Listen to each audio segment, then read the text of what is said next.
السلام عليكم ورحمة الله وبركاته يا أحلى أخوات في الدنيا، يا رب تكونوا بخير دايما يا رب، ونشوفكم من المقبولين في كلية الشرطة والكلية الحربية بإذن الله. موضوع النهاردة يا جماعة حلقة بسيطة تمام عن القيد العائلي لكلية حربية. أنا اتكلمت في فيديو القيد العائلي لكلية الشرطة تمام. المرة دي هتكلم عن القيد العائلي لكلية حربية تمام. بس قبل ما اتكلم عن حلقة النهاردة اتمنى من حضرتك تعملي لايك واشتراك وتفعل زر الجرس، وإن شاء الله يا رب أشوفك أحلى ظابط في الدنيا بإذن الله. تمام. بص يا صاحبي، القيد العائلي في كلية حربية طبعا ده سهل جدا جدا جدا، سهل فوق ما تتخيل، عن شرطة بمراحل. تمام.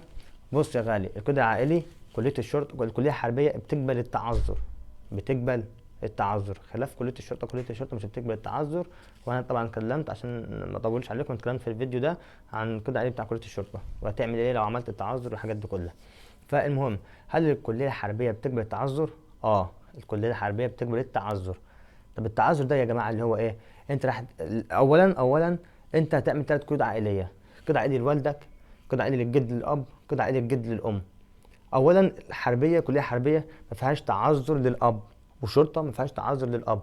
يعني لو والدك عنده لخبطه في الاسامي، مثلا يعني اسمه البدري فرغلي تمام، ومكتوب مثلا في بطاقته مرغلي زي ما عندنا المشكله دي، لا انت كده لازم تصحح لازم تصحح البطاقه بتاعت والدك.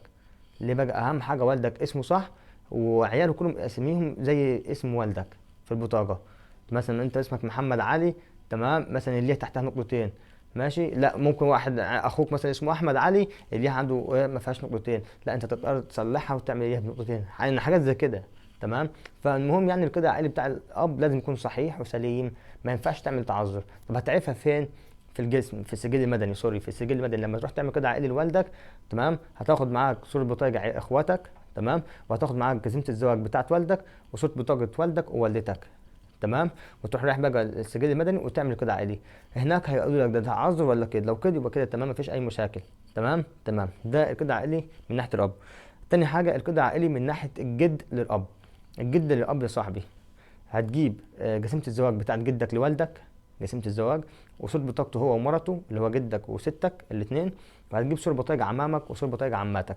تمام. طب انت هتقول لي دلوقتي جسيمة الزواج مش موجودة، ينفع اعمل تعذر؟ الكلية الحربية بتقبل التعذر، هتضطر تقدر تعمل تعذر عادي مفيش اي مشكلة. اما لو شرطة مش هتقبل التعذر، هتقبل حاجات تانية كتير وانا شرحته في فيديو قبل كده. تمام تمام. كذلك الامر الجد من ناحيه الام، هتجيب صور بطايق عمامك خوالك وخالاتك، وهتجيب جسيمة الزواج بتاع جدك وستك من ناحيه الام تمام، وهتجيب صور بطاقه جدك وستك مع بعض.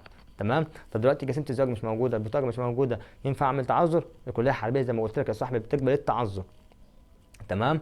يعني الكليه الحربيه لو عملت 2 تعذرين للجد من ناحيه الاب والجد من ناحيه الام عادي مفيش اي مشاكل. ولو اهم حاجه كده عائلي بتاع والدك ما يكونش فيه تعذر، كده عائلي ده لازم يكون سليم. تمام. ده يا جماعه حلقه النهارده، يا رب تكون عجبتكم يا رب. انا مطولتش عليكم فعلا، بس انا حاولت الم لك الموضوع. فطبعا لو محتاج اي حاجه سيب لي في كومنت وانا برد على كل الناس. بس اهم حاجه تشترك في القناه وتفعل زر الجرس عشان هتكلم عن حاجات كتير الفتره اللي جايه دي كلها. تمام. يا رب تعجبك باذن الله. مع التحيات اخوكم طارق البدري.